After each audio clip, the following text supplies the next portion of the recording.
Muy buenos días.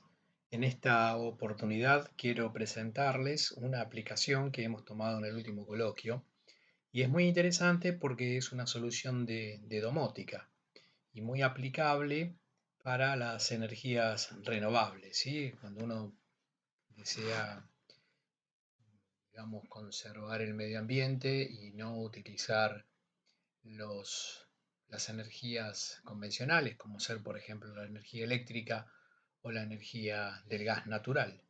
En este caso, la aplicación tiene que ver con la utilización de un termotanque electrosolar.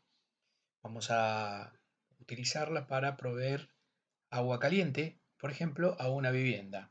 Esta aplicación es perfectamente aplicable a nuestros hogares, aunque después les propongo que vean que es una solución básica en la cual habría que incorporarle una serie de agregados como para poder hacerla aplicable a la vida real, ¿no es cierto? Bueno, en este caso vamos a tener un termotanque solar, ¿sí? Que está compuesto por un panel más un tanque, un termotanque, ¿sí?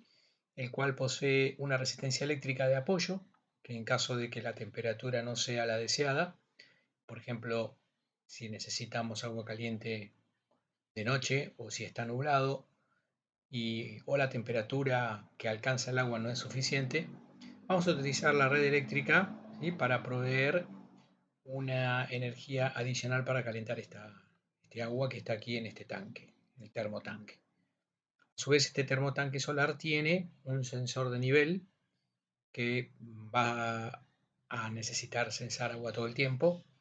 ¿Sí? Si no tiene nivel de agua en este tanque, no vamos a calentar.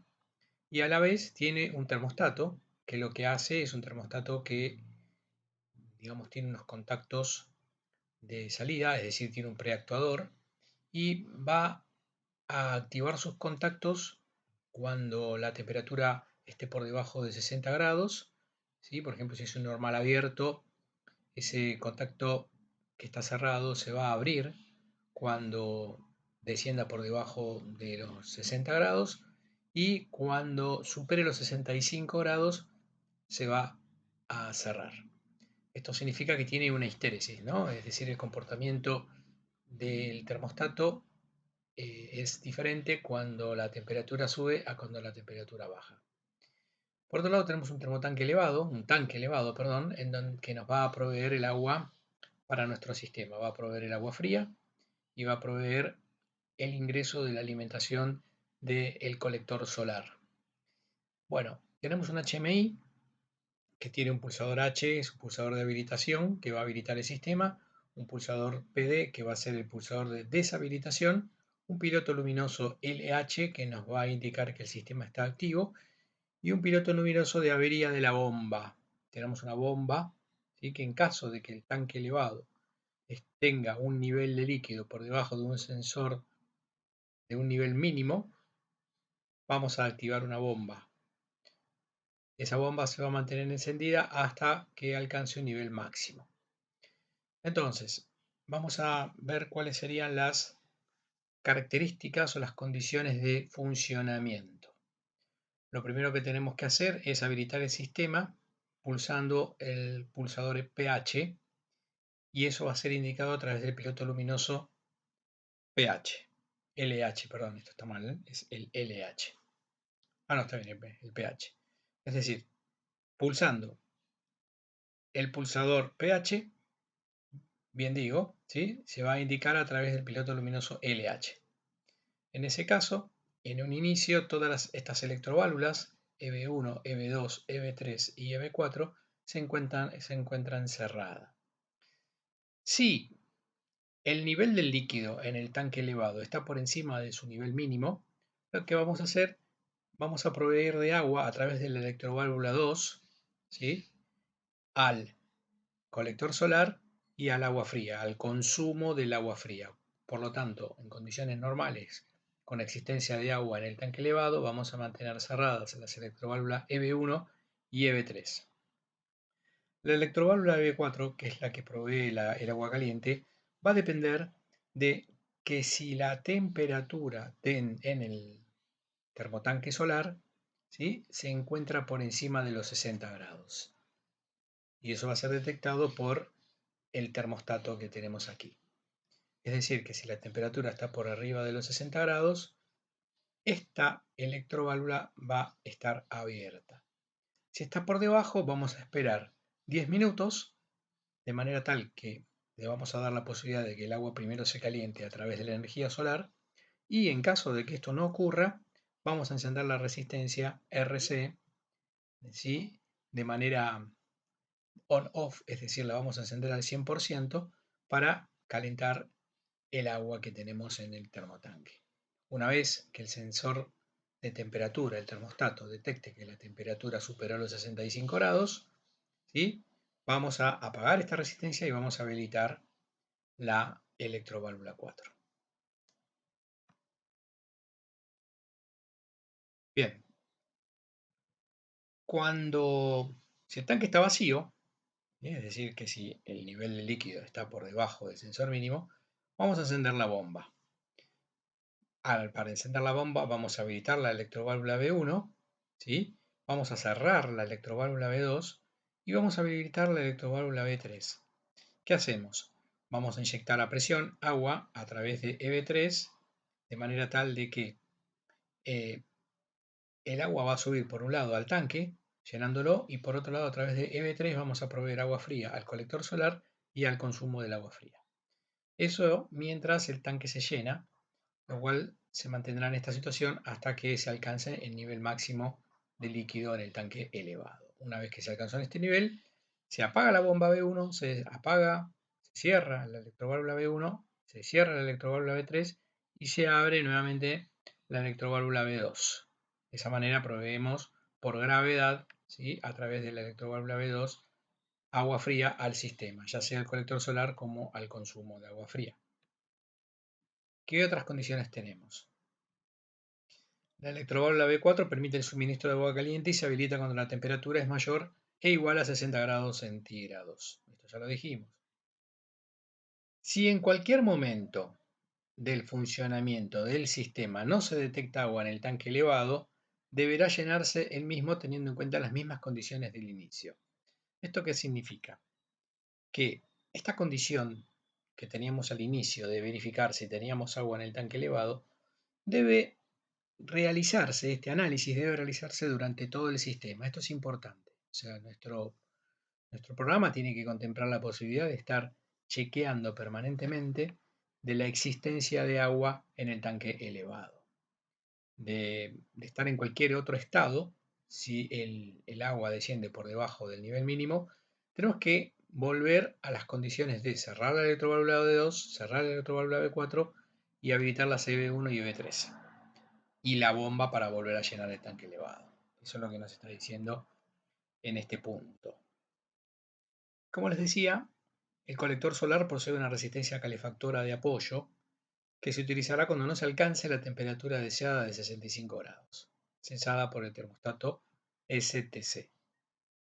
Si esta resistencia es utilizada, va a ser utilizada cuando, transcurridos 10 minutos después de que el sensor de nivel del colector detecta la presencia de agua, si esa temperatura no alcanzó, ¿sí?, los 60 grados, lo que va a hacer es encender esa resistencia por el tiempo que sea necesario para alcanzarlo. Una vez que superó los 65 grados, se apaga y vuelven a conmutarse y se activa el sistema. ¿Está bien? Y por otro lado, si no tengo sol, cuando la temperatura desciende por debajo de los 60 grados, si no se calienta por los medios de energía solar, se vuelve a encender la resistencia. Bueno, vamos a hacer el planteo de entradas y salidas. Primero empezamos por las salidas. Tenemos una bomba que es monofásica, entonces vamos a utilizar un PLC que tenga salidas de tipo relé o puede ser del tipo digital. Entonces, la bomba la vamos a conectar a la salida Q1, ¿sí?, y a la vez en la salida Q1 vamos a colocar un contactor. Ese contactor que le llamamos K1, ¿sí?, lo vamos a alimentar con 24 volt alterno. ¿Por qué? Porque en el enunciado también nos pide que nos proveen una fuente de alimentación de 24 volts alterna y continua. Pero como nos piden que las salidas de las electroválvulas son de 24 volt alterna, vamos a utilizar esta misma fuente para todas las salidas, ¿sí? Para unificar. Nos piden también que la alimentación del PLC sea con 24 volt continuos. Con lo cual, las entradas las vamos a conectar con la alimentación del PLC, la alimentación propia del circuito del PLC, y a la vez vamos a tener que elegir esa misma tensión de alimentación, obviamente, para alimentar las entradas, que son de 24 volt continuos. Con esto cumplimos con la premisa de utilizar las dos fuentes de alimentación que nos proveen, la de 24 volt alterna y continua, para alimentar respectivamente las salidas y las entradas. A la salida Q2 vamos a conectar la resistencia, que también la vamos a conectar a través de otro contactor, manteniendo las mismas condiciones de la bobina, ¿sí? Y estos contactores van a tener que ser dimensionados, obviamente, a través de la potencia de cada uno de estos actuadores que nos provee el enunciado. Es decir, vamos a tener que calcular la corriente nominal de cada uno de estos elementos y vamos a tener que dimensionar elegir los contactos principales del contactor para que soporte esa corriente nominal y un poco más, mejor dicho, es decir, aproximadamente tiene que ser un 30 o un 40% la corriente que soportan los conectores principales por encima de la corriente nominal que nos proveen estos dos actuadores. La salida 3 la vamos a conectar el piloto luminoso, que también va a ser de 24 volt alterno, ¿sí? Y en esta manera, lo vamos a conectar de manera directa. ¿Por qué? Porque un piloto luminoso consume muy poco y no hace falta colocar ningún preactuador. También tenemos otro piloto luminoso que está en el HDMI que nos va a indicar que hay una avería con la bomba. Por ejemplo, si utilizamos un relé térmico, ¿sí? La salida de ese relé térmico va a ser una entrada, ¿sí? Al PLC, lo tenemos por acá abajo, ¿sí? El relé térmico de bomba, la entrada I7. Y eso, en caso de activarse el relé térmico por sobrecarga, por ejemplo, va a tener que ser indicado por el piloto luminoso de la avería de la bomba. También lo conectamos en directo. Luego tenemos las electroválvulas EB1 a EB4, que la vamos a conectar a la salida de Q5 a Q8 respectivamente, de manera directa también. ¿Por qué? Porque son bobinas, ¿sí? Que son de muy bajo consumo. Estas electroválvulas son del tipo on-off, ¿sí? Es decir, son normalmente cerradas y cuando reciben energía, a través de estos 24 volt alternos, permiten el paso total del caudal del agua. Con esto terminaríamos con las salidas. Ahora vamos a las entradas. Las entradas vamos a tener un pulsador de marcha, normal abierto, ¿sí? Que lo vamos a conectar a la entrada I1, ¿sí? Y eso va a ser, vamos a pasar, lo vamos a conectar en serie con la tensión de alimentación de 24 volt continuos. Vamos a tener un pulsador de tensión que lo vamos a colocar a la entrada 2, pero nos dice el enunciado en el tema particular que yo estoy resolviendo que es el tipo normal cerrado. Esto hay que tenerlo en cuenta en la programación del ladder, ¿no? Y el diagrama de estado ya lo vamos a ver. Luego tenemos el sensor de nivel mínimo del tanque, ¿sí? Que podría llegar a ser un sensor del tipo capacitivo, que también decimos que es normal abierto, y lo vamos a conectar a la entrada I3. Cuando este sensor detecte, significa que tengo presencia de agua. Es decir, que cuando detecta, va a cerrar sus contactos normales abiertos. Lo mismo ocurre con el sensor SNH, que es el sensor de nivel máximo del tanque elevado, que lo vamos a conectar a la entrada 4. Un sensor de nivel de nivel máximo del colector, en realidad es sensor de nivel único del colector, que lo vamos a conectar también normal abierto a la entrada I5. Y acá me quiero detener un poco con el sensor termostático del colector. El enunciado nos dice que el sensor termostático conmuta sus contactos, ¿sí? Cuando la temperatura supera los 65 grados y vuelve a conmutar sus contactos cuando la temperatura desciende por 60 grados. Si en el enunciado nos están hablando que que tiene contactos que conmutan, nos está diciendo que este sensor termostático tiene una salida del tipo digital, ¿sí? Con lo cual, la entrada directa a este sensor termostático va a ser la temperatura del agua, ¿sí? No vamos a requerir de utilizar, fíjense aquí, que son todas entradas del tipo digital. Son todas digitales, son de tipo normal abierto, normal cerrado. No vamos a requerir de una entrada analógica porque no vamos a utilizar en el programa la lectura analógica de esa temperatura, sino que este sensor termostático directamente nos va a proveer, obviamente que este sensor termostático, como es en la realidad, puede ser ajustado, estas temperaturas, ¿sí?, de 60 y 65 grados, con lo cual lo que nos va a proveer este sensor termostático es simplemente una salida normal abierta, que en caso de que la temperatura está en dirección de ascenso, ¿sí?, lo que va a hacer es, si la temperatura está ascendiendo y el termostato está en condición normal, cuando supere los 65 grados va a conmutar sus contactos de normal abierto a normal cerrado. Cuando la temperatura está descendiendo, se va a mantener cerrado ese contacto hasta que la temperatura descienda por debajo de 60 grados. Esto es explicado en el enunciado. Y por último tenemos, no lo pide el enunciado, pero lo vamos a colocar porque siempre es necesario colocar un elemento de protección, el relé térmico, un relé térmico que lo vamos a tener en cuenta en el circuito de potencia, que en caso de avería de la bomba, ese contacto de salida del relé térmico, que es un normal abierto, lo vamos a conectar a la entrada I7 del PLC. Bueno, sin más, nos vamos a hacer el diagrama de estados. Colocamos acá nuestro esquema para tenerlo a mano y vamos a ver que arrancamos con un estado de inicio en donde lo primero que vamos a hacer es un reset del sensor del piloto luminoso LH. Esto vamos a ver por qué lo hacemos así. En un segundo estado, apretando el pulsador de activación o de habilitación, lo que hacemos es seteamos ese piloto luminoso LH. ¿Por qué utilizamos el comando set? Porque nos dicen que este piloto luminoso tiene que permanecer encendido durante todo el proceso. Entonces, para no estar copiando en todos los estados la salida LH, lo que hacemos es directamente la seteamos. Y en caso de volver al inicio, que es el único momento en donde este piloto luminoso va a estar apagado, colocamos el reset en el estado inicial. Bien, acá pueden pasar dos cosas.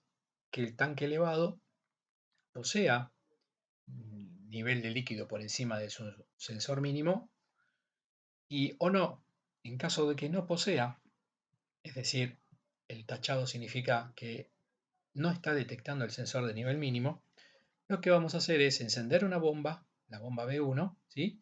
Vamos a activar la electroválvula B1 y vamos a activar la electroválvula EB3. También tenemos un reset de la electroválvula B2 que, al igual que el caso de LH, la vamos a setear en otro estado y la vamos a resetear en este. Ya vamos a entender cómo es este funcionamiento. ¿Cuándo se va a apagar la bomba B1 y vamos a desactivar las electroválvulas EB1 y EB3? Cuando se alcanzó el nivel máximo.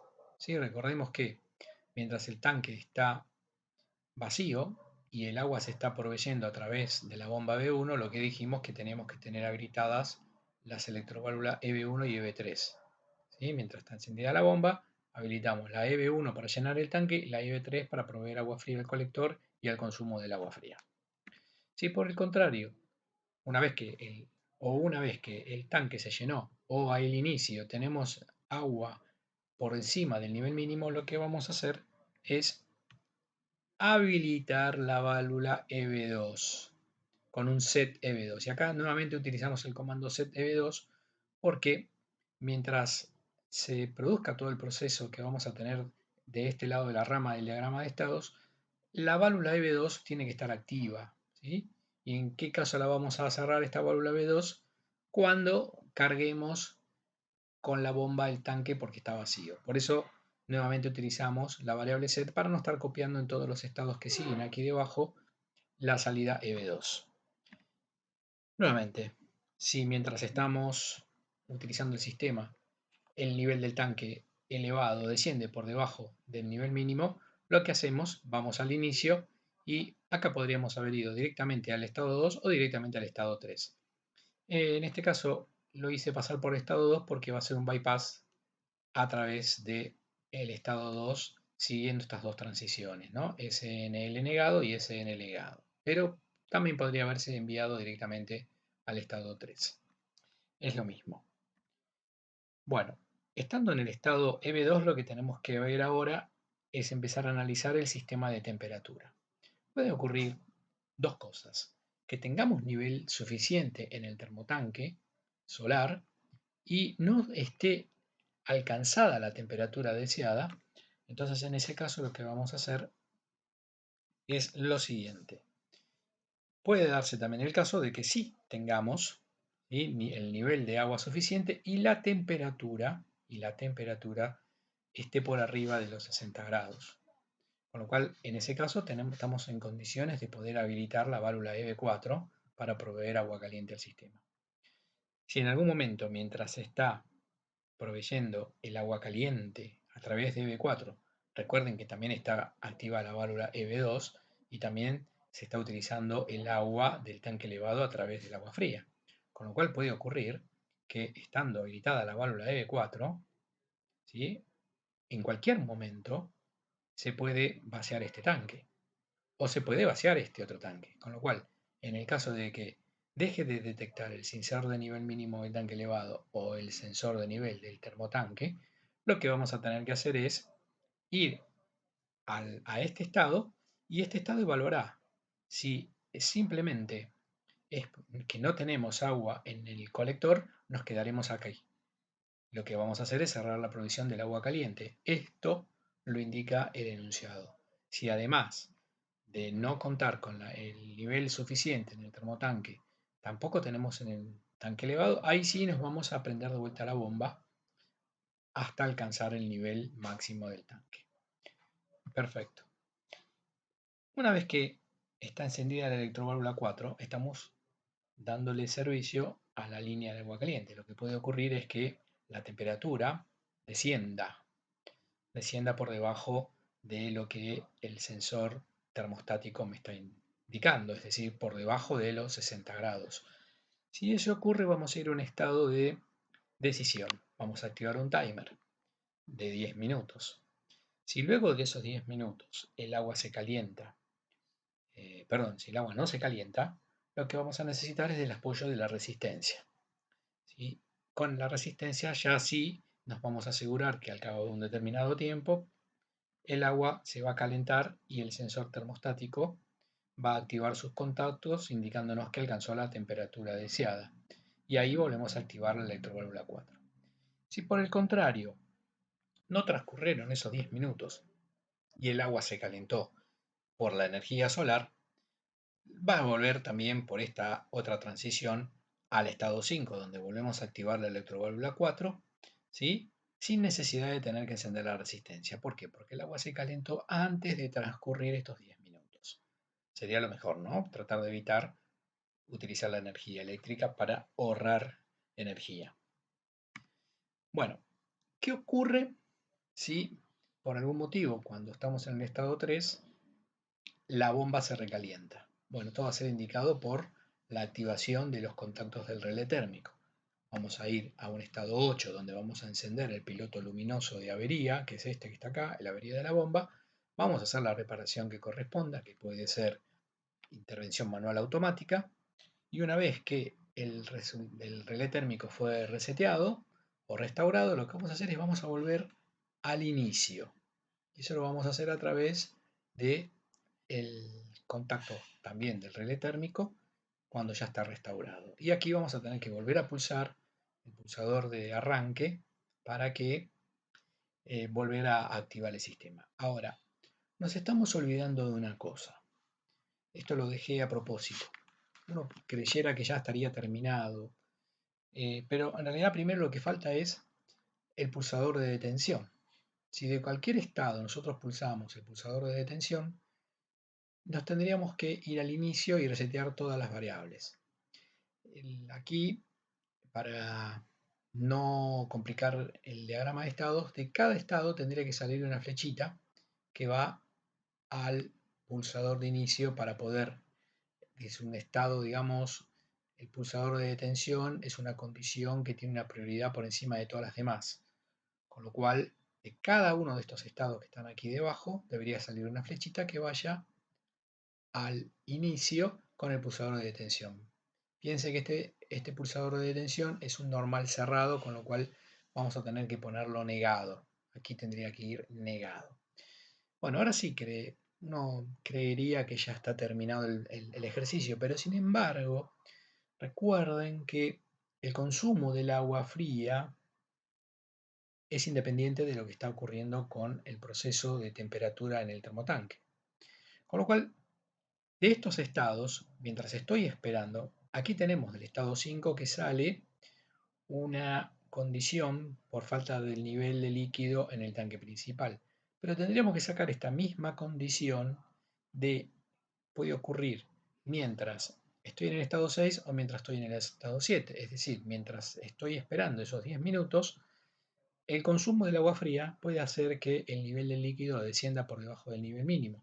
Con lo cual, ya sea estando en el estado 6 o en el estado 7, donde tengo también prendida la resistencia, puede ocurrir que el nivel del líquido del tanque principal o elevado descienda por debajo del mínimo, con lo cual voy a tener que interrumpir cualquier otro proceso y voy a tener que ir de vuelta al estado 3 a cargar la bomba, a activar la bomba y habilitar la electroválvula EB1, EB3, etc. Bueno, ahora sí terminamos con nuestro diagrama de estados. Lo que vamos a hacer ahora es, teniendo en cuenta nuestro diagrama de estados, ¿sí? Vamos a programar el ladder. Yo ya lo tengo realizado. El ladder se hace teniendo en cuenta la rutina mecánica que aprendimos, ¿sí? Colocando todos los estados iniciales negados. Y acá quiero aprovechar para hacer algunas acotaciones y algunas salvedades importantes a tener en cuenta. Cuando son más, ¿se acuerdan cuando dijimos que cuando tenemos más de 5 estados tenemos que utilizar una marca adicional? ¿Sí? Esa marca adicional, luego colocarla en la línea siguiente con un normal abierto y después sí en la última línea setear el estado inicial, que en este caso sería la marca 1, ¿no? El estado inicial. Bueno, tengan en cuenta lo siguiente, cuando coloquen más de una línea, porque tienen más de 5 estados, en la última columna vuelvan a colocar otra marca auxiliar y después pongan en serie todas las marcas que utilicen acá, ¿no? Porque puede ser que tengan, no sé, 15, 20 estados. Con lo cual, usen siempre en la columna de las bobinas, marcas auxiliares y después las colocan todas en serie, normales abiertos, y en definitiva esa va a ser la que se te dé la marca M1. ¿Por qué hago esto? Porque puede ocurrir que durante el proceso, ¿sí? En un tiempo de scan, alguna de estas líneas, ¿sí? Se active. Y eso lo que va a hacer es setear la marca M1 en momentos que nosotros no lo deseamos. Por lo tanto, tengan en cuenta este truco, ¿sí? Que es utilizar estas marcas adicionales y después pónganlas todas en serie. Bien, la otra cosa que quería indicarles es el tema de los set. Vieron que en este caso habíamos dicho, ¿sí? Que íbamos a setear en el estado 2 y en el estado 4 íbamos a setear las variables correspondientes a LH y a EB2. Bueno, eso lo vamos a hacer normalmente como lo hacemos cuando hacemos el ladder. Al final del programa, donde activamos en cada uno de los estados las salidas, bueno, aquí podemos ver que colocamos un set Q6. ¿Sí? En lugar de poner la variable sin setear, como sería el caso de Q2, lo vamos a poner con un set. ¿Sí? Ahora, ¿qué ocurre cuando, digamos, esta variable se va a resetear en el estado correspondiente, en este caso en el M3? Pero ojo, también hay que colocar la condición del pulsador de detención que también resetee a estas variables que nosotros utilizamos con los comandos set y reset. ¿Sí? Es decir, que si aquí nosotros vemos que en el estado 3 reseteamos la EB2, la EB2 es la Q6, ¿sí? EB2 es la Q6. Además, en el estado 3, resetear la Q6, tenemos que poner en paralelo la condición del pulsador de parada. Ven que acá lo coloco normal cerrado porque la, la entrada I2 es un contacto normal cerrado.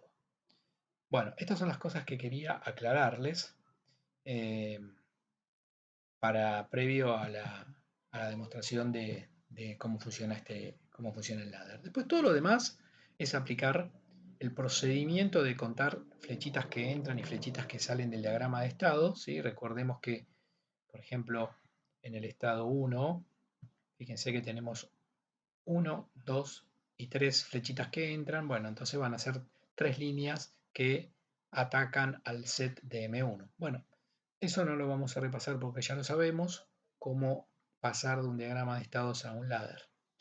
Bueno, sin más, nos vamos a probar cómo funciona nuestro programa. Vamos a arrancar entonces a simular, vamos a forzar, como el pulsador de parada es un normal cerrado, lo arrancamos cerrado, porque es normal cerrado, ¿sí? Bueno, fíjense que automáticamente el programa se posiciona en la marca M1, que es el estado 1.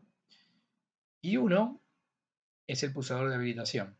Siempre es importante, recuerden, colocar la etiqueta. ¿Ven? Cuando uno se para en el simulador, les dicen quién es esa entrada. Si uno después no se acuerda, tiene que estar mirando permanentemente la tabla de asignación de entradas y salidas. Fíjense que en este caso, la I3 es el sensor de nivel mínimo del tanque. No está activa. Esto significaría que el tanque está vacío. La I4 es el sensor de nivel alto del tanque. La I5, el sensor de nivel del colector. La I6, el sensor de termostato. Acuérdense que este era el que funcionaba con histéresis. La I7 es el relé térmico y paramos ahí, no hay más. Bueno, entonces si nosotros le damos arranque, tendría que activarse la bomba y prendérsele las electroválvulas B1 y B3 porque no hay agua en el tanque. Le damos pulsamos y vamos a ver que se prendió la bomba B1, ¿sí? El piloto luminoso que me dice que el sistema está activo, la EB1 y la EB3, como nos pide el programa. Al estar funcionando la válvula B1, se empieza a llenar el tanque. ¿Qué ocurre? Superamos el nivel mínimo del tanque, no pasa nada, ¿sí? Porque todavía no alcanzamos el nivel máximo, que es este. Una vez que alcanzamos el nivel máximo del tanque, ¿qué ocurre? Se apaga la bomba, se cierran las electroválvulas EB1 y EB3 y se activa la electroválvula EB2. ¿Sí? Fíjense que aquí abajo está indicada que la Q6 es la EB2. Entonces, eventualmente el tanque puede salir de su nivel máximo, pero todavía tenemos nivel por encima del nivel mínimo, con lo cual la electroválvula B2 sigue proveyendo el agua de manera gravitatoria sin ningún tipo de problemas. Ahora vamos a la parte del termotanque solar. Bueno, si tenemos nivel en el colector, que está dado por I5, si nosotros cerramos esto, ¿qué va a pasar? Fíjense, en este caso no activé el sensor de temperatura. Va a esperar 10 segundos, que yo acá lo estoy, 10 minutos, que yo lo estoy, digamos, simulando por 10 segundos, y vamos a encender la resistencia calefactora. Una vez que se alcanzó la temperatura, la resistencia calefactora se apaga, seguimos manteniendo el piloto luminoso, seguimos manteniendo la electroválvula 2 encendida y abrimos la electroválvula 4 para proveer de temperatura de agua caliente al sistema. Si por algún motivo la temperatura baja,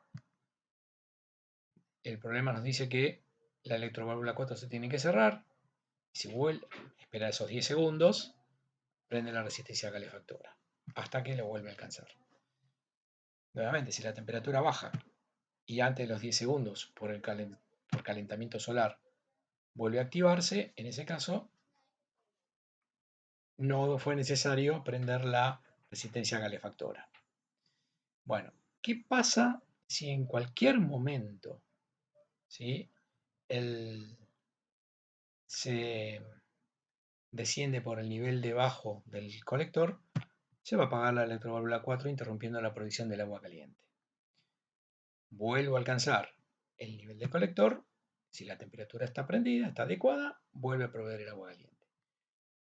Este es el sensor nivel mínimo del tanque. Si en algún momento esto desaparece, es decir, deja de detectar porque el nivel del agua descendió por debajo del mínimo, ¿qué es lo que pasa?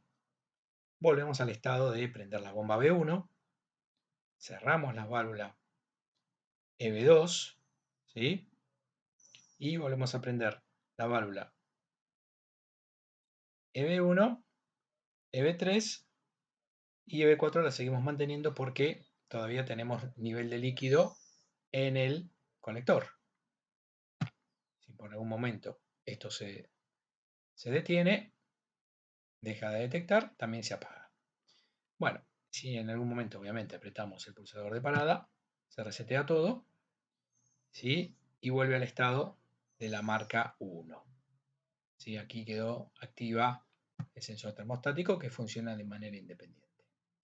Bueno, con esto quedaría, digamos, programado nuestro sistema de calefón solar o termotanque electrosolar.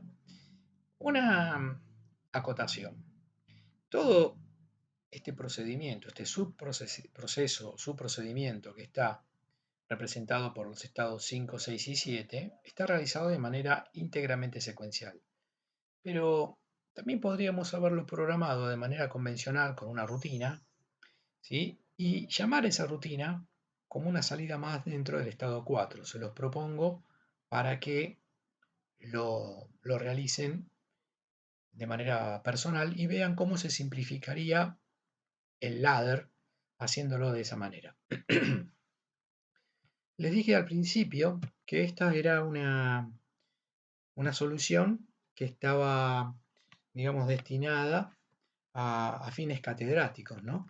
Pero si alguno de ustedes quiere implementar esto en sus casas, ¿sí?, o que es perfectamente viable, porque uno podría ir a comprarse un termotanque solar con resistencias, ¿sí?, vienen la posibilidad de poder tener una resistencia de apoyo.